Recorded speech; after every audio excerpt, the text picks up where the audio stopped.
Baptist sends messengers to Jesus. Matthew chapter 11 verse 1. And it came to pass, when Jesus had made an end of commanding his 12 disciples, he departed thence to teach and to preach in their cities.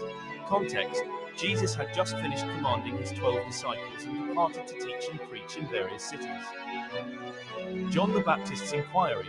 Matthew chapter 11 verses 2 to 3. 2 Now when John had heard in the prison the works of Christ, he sent 2 of his disciples. 3 And said unto him, Art thou he that should come, or do we look for another?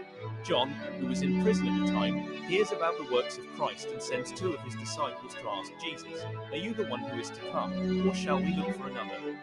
This question indicates John's uncertainty or seeking confirmation about Jesus' identity and mission. Jesus' response. Matthew chapter 11 verses 4 to 6. 4 Jesus answered and said unto them, Go and show John again those things which ye do hear and see.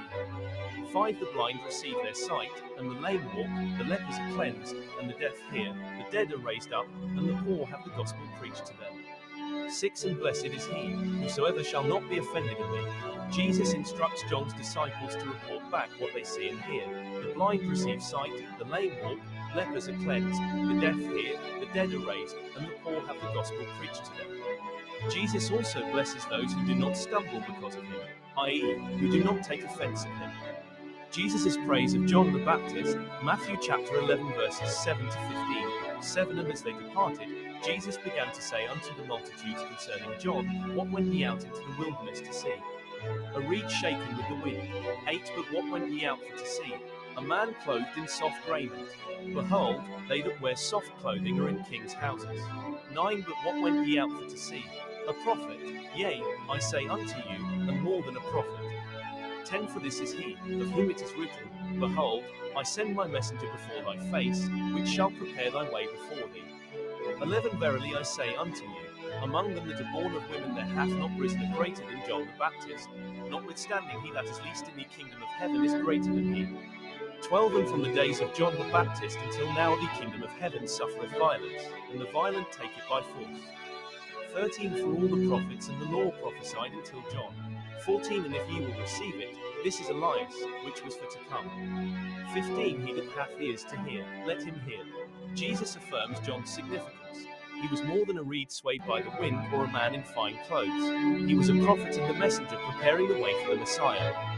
Jesus quotes from Malachi chapter 3 verse 1 and identifies John as the fulfillment of the prophecy regarding the messenger preparing the way for the Lord. He declares John is the greatest among those born of women, yet states that the least in the kingdom of heaven is greater than him. Criticism of the current generation. Matthew chapter 11 verses 16 to 19. 16 But whereunto shall I liken this generation? It is like unto children sitting in the markets, and calling unto their fellows. 17 And saying, We have piped unto you, and ye have not danced. We have mourned unto you, and ye have not lamented. 18 For John came neither eating nor drinking, and they say, He hath the devil. 19 The Son of Man came eating and drinking, and they say, Behold a man gluttonous, and a winebibber, a friend of publicans and sinners. But wisdom is justified of her children. Jesus compares the people of his time to children who are inconsistent and refuse to respond appropriately to God's message. He criticizes their rejection of both John, who lived an ascetic life, and himself, who engaged in normal social activities, despite both being sent by God. Woes pronounced on Galilean cities. Matthew chapter 11 verses 20 to 24. 20 Then began he to upbraid the cities wherein most of his mighty works were done, because they repented not. 21 Woe unto thee, Chorazin! Woe unto thee, Bethsaida! For if the mighty works, which were done in you, had been done in Tyre and Sidon, they would have repented long ago in sackcloth and ashes. 22 But I say unto you, it shall be more tolerable for Tyre and Sidon at the day of judgment, than for you. 23 And thou, Capernaum, which art exalted unto heaven, shalt be brought down to hell. For if the mighty works, which have been done in thee, had been done in Sodom, it would have remained until this day. 24 But I say unto you, that it shall be more tolerable for the land of Sodom in the day of judgment, than for thee. Jesus rebukes Chorazin, Bethsaida, and Capernaum for their lack of repentance despite witnessing his miracles. He states that these cities will face severe judgment because of their unbelief and lack of repentance.